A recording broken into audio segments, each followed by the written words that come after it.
CMR shopping mall మన BHEL circle లో మార్చి 20న energetic star Ram Pothineni గారిచే గొప్ప ప్రారంభం.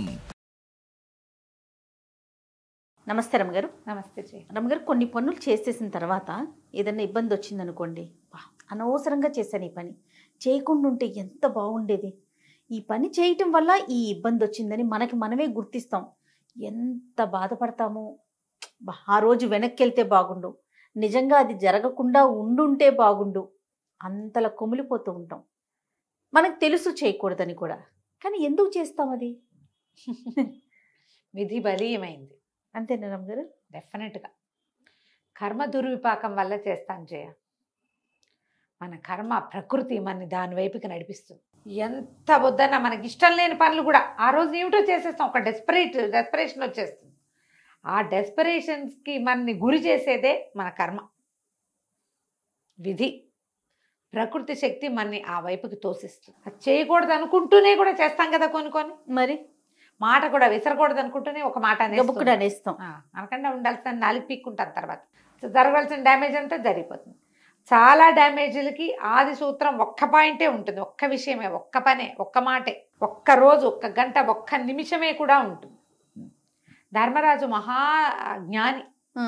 అవును కదా, సశరీరంగా స్వర్గప్రవేశం చేయగలిగినవాడు యమధర్మరాజు అపరావతారం.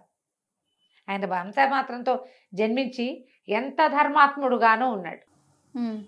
ఆఖరి ద్రోణాచార్యుడు అస్త్ర సన్యాసం చేయడానికి ధర్మరాజు చెప్పిన ఒక్క వాక్యం వల్ల అస్త్ర సన్యాసం చేశాడు. ఎందుకంటే అతను అబద్ధం ఆడడాన్ని నమ్మకంతో అంత గట్టివాడు. మరి సప్త వ్యసనాల్లో ఒకటైన జూదానికి ఎందుకు తలొగ్గాడు? అవును రమ్మగారు. ఎందుకు? దానివల్ల ఎంత అవమానపడ్డారు, ఎంత క్షోభను అనుభవించారు. కథకే కారణమైంది, ఎంత మహావినాశనానికి కారణమైంది అది కదా. అయితే ఈ విషయాన్ని వ్యాస మహర్షి జనమేజయుడికి చెప్పారట. జనమేజయుడు అడిగాడు, ఈయనంత అద్భుతమైన వాడు కదా మా తాత, ఎవరి ముత్తాత, మా ముత్తాత చాలా గొప్పవాడు, ఆయన ఎందుకు ఈ పని చేశాడు? అది చేయకుండా ఉంటే మహాభారత యుద్ధం అయ్యేది కాదు కదా, మహాభారత యుద్ధంలో మా తాత అభిమన్యుడు చనిపోయేవాడు కాదు కదా, కురుక్షేత్రం జరిగేది కాదు కదా అని అడిగితే వ్యాసుల వారు చెప్పారట, విధి బలీయమైంది నాయన, మన కర్మ మనని ఆ వైపుకి లాక్కెళ్ళిపోతుంది, దానికి ఎదురు తిరగలేం మనం. వద్దని తెలిసినా సరే ఆ క్షణానికి మన విధి మన వల్ల ఇది జరగాలంది, అది చెడిపోవటం మన చేతిలో ఉంది, అందుకని చేయించేస్తుంది. అంటే జన్మేజయుడు కామ్గా ఉన్నట్టు, ఆయనకు నచ్చల ఆ సమాధానం. ఇది బలీయమైంది, సాటిస్ఫై. ఇప్పుడు కర్మ దుర్విపాకం, కర్మ అనగానే కోపం వస్తుంది. ఇప్పుడు నువ్వు కూడా అలాగే అన్నిటికీ అదే సమాధానం చెప్తారేంటి రమ్మగారు? అవును, అవునా? అనిపిస్తూ ఉంటుంది కదా, చేసేయన్ని చేసేసి అది కర్మ అనుకుంటే ఎట్లా అనిపిస్తుంది? అలాగా అనిపిస్తుంది. నీ రెగ్యులర్ క్వశ్చనే అది. అవును. అయితే ఇప్పుడు ఈయన అన్నట్టు వ్యాస మహర్షి, సరే నువ్వు సాటిస్ఫై అవ్వలేదని తెలిసింది ఆయనకి. అబ్బాయి సరే నేను వెళ్ళొస్తాను, రేపు ఒక గుర్రాల బేరం వస్తుంది నీ దగ్గరికి, ఏ గుర్రం కావాలంటే ఆ గుర్రం కొను, అందులో ఒక నల్ల గుర్రం ఉంటుంది, ఆ గుర్రం మాత్రం కొనకు, కొనద్దు. కొన్నా సరే దాని మీద ఎక్కద్దు, ఎక్కాలనిపించినా సరే దాని మీద స్వారీ చేసినా ఉత్తరపు దిక్కుకు మాత్రం వెళ్ళద్దు. ఉత్తర దిక్కుకు వెళ్ళినా సరే అక్కడ ఒక అందమైన అమ్మాయి కనపడుతుంది, ఆమెను మాత్రం వివాహం చేసుకోవద్దు అని చెప్పాడు. బాగుంది.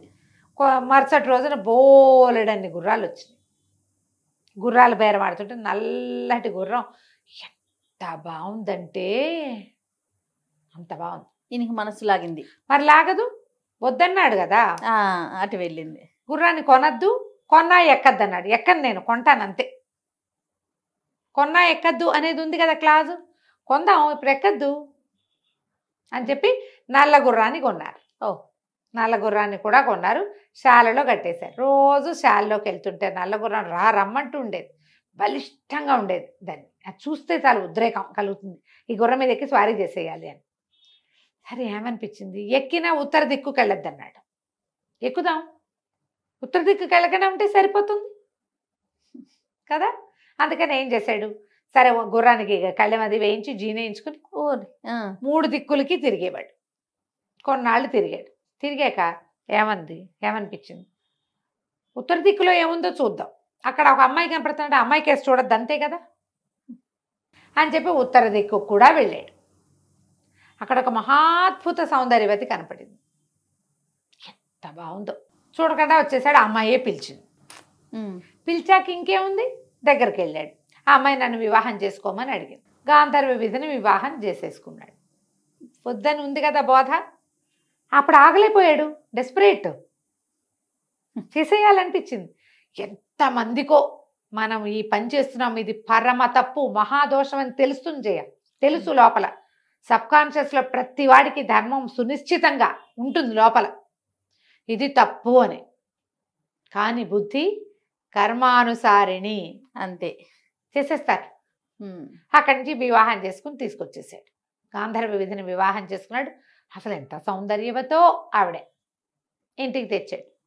ఆవిడ కొన్ని వేల మంది బ్రాహ్మణ్యానికి గంగానదీ తీరంలో పెద్దగా క్రతువు ఏదో చేసి భోజనాలు పెట్టాలని కోరుకుంటున్నానంది. అందరినీ పిలిచారు. ఎంతమందినో.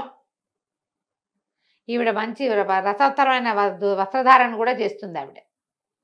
ఈ మహాద్భుత సౌందర్యవతి బ్రాహ్మణ్యం అందరికీ దక్షిణలు ఇస్తుంటే ఒక యువ సన్యాసి ఆమెను చూసి ఒక లోబడినట్టుగా ఒక ఫ్లర్ట్ చేసాడు ఆమెతోటి. యువ బ్రహ్మచారి ఎవరో. ఆవిడ వలవలా ఏడ్చేస్తూ, ఇంకేముంది, వీడు నాతో ఏదో కనుగొట్టినట్టు మాట్లాడాడు, వీడు నాతో అదోలా ప్రవర్తించాడు, దుర్మార్గుడు అని తెగేడ్చేసింది. ఏడ్చేస్తే నా భార్యని ఏడిపిస్తే ఊరుకుంటాడా ఎవరైనా? భార్యని కామెంట్ చేస్తే అదే కత్తి తీసి తెగటార్చేసాడు ఈయన జనమేజయుడు. ఎలాంటి వాడు? మెడ నరికగారు, అర్రే బ్రాహ్మణ హత్య చేశానే, ఇంత పాతకానికి ఎందుకు ఒడిగట్టాను నేను అని విపరీతమైన దుఃఖంలో మునిగాడు. మరుక్షణం వ్యాస మహర్షి వచ్చింది. మాయంతా తొలగిపోయింది, మొత్తం అయిందంతా మాయే. ఇలా కర్మానుసారిణ అవుతుంది బుద్ధి. ఇలాంటిది నీకు సంప్రాప్తి ఇచ్చాలంటే నువ్వు అక్కడ ఒక మెట్టు తప్పు మెట్టు ఎక్కాలి. అదే నేను ఇట జారుడు మెట్లు మనం ఏం చేస్తాం, ఒక గోలికాయతో కొడితే అది ఇలా ఇలా ఇలా ఇలా తిరిగి ఒక బాణానికి కొడుతుంది, అది వెళ్ళి ఎవరినో చంపుతుంది. ఇప్పుడు ఈ బాణాన్ని చంపింది నువ్వు కాదు, ఈ బాణంతో చంపింది నువ్వు కాదు, కానీ దాని మొదలెక్కడుంది? నువ్వు కొట్టిన గోలికాయ. అంతే. గోళీలు ముట్టుకోవద్దు అన్న బోధ ఉంది నీకు. ఒకదాన్ని ముట్టుకుంటే ఏమవుతుంది అనుకుంటావు నువ్వు, చివరికి ఇది జరుగుతుంది. ధర్మరాజు కేవలం విధి ప్రేరితంగానే చేశాడు. వద్దని చెప్పినా చేశావు నువ్వు, తప్పని తెలిసినా ఆడాడాయన. అది మహాసంక్షోభానికి కారణమైంది. ఎప్పుడూ కూడా దాన్ని మనం భగవద్గీతలో చెప్తారు, దాని నుంచి తప్పించుకోలేరు. విధి నుంచి, ప్రకృతి నుంచి కర్మానుసారం నీకు నువ్వు ఆ క్రియలకి లోబడిపోతావు. అది అక్షర సత్యం. ఎంత పెనుగులాడినా నువ్వు వెనక్కి రాలేవు. ఎంత దైవబలం కావాలో దానికి, ఎంత ఆత్మనిగ్రహం కావాలో మనకెక్కడుంటుంది? కలికాలం ఇది. ఇక్కడ దైవబలము ఎక్కువ ఉండదు, తాత్కాలికంగా ఉంటాయి దైవబలాలు. ఉంటుంది, తక్కువ ఉంటుంది, అప్పుడప్పుడు ఉంటుంది, ఎల్లప్పుడూ నీతో ఉండదు గొడుగులాగా. ప్రతి ఎండలోనూ నీ గొడుగు పట్టదు ధర్మం, అప్పుడప్పుడు ఉంటుంది. దైవం కూడా అంతే. ఇక నీకు సంయమనం అంటావా, అది అసలు మొదలే ఉండదు ఈ కాలంలో. కలికాలం వచ్చేస్తోంది కాబట్టి అంతే, అది ఉండదు నాయన. సో విధిరాతకు తల వంచాల్సిందేనా? తల వంచాల్సిందే, అది తప్పదు. ఇప్పుడు మనం పోరాడాలి దాని నుంచి తప్పించుకోవడానికి. ఒక్కొక్కసారి తప్పుదాకా వెళ్ళి కూడా కొంతమంది వెనక్కి వస్తారు. వాడికి ఒక ప్రచండమైన ఆత్మశక్తి ఉన్నవాడు, తక్కువ ఉంటారు కదా జయ. అవును కదండి. దాని నుంచి తప్పించుకోలేము. పోనీ తర్వాత ఏం చేయాలి? ప్రాబ్లం మేనేజ్మెంట్ అయినా చేయగలగాలిగా మనం. చెడిపోయింది, దాన్ని సరి చేయడానికి ప్రయత్నం ఏదైనా చేయాలి. ఇది కథ. అద్భుతం. నమస్తే అండి. నమస్తే.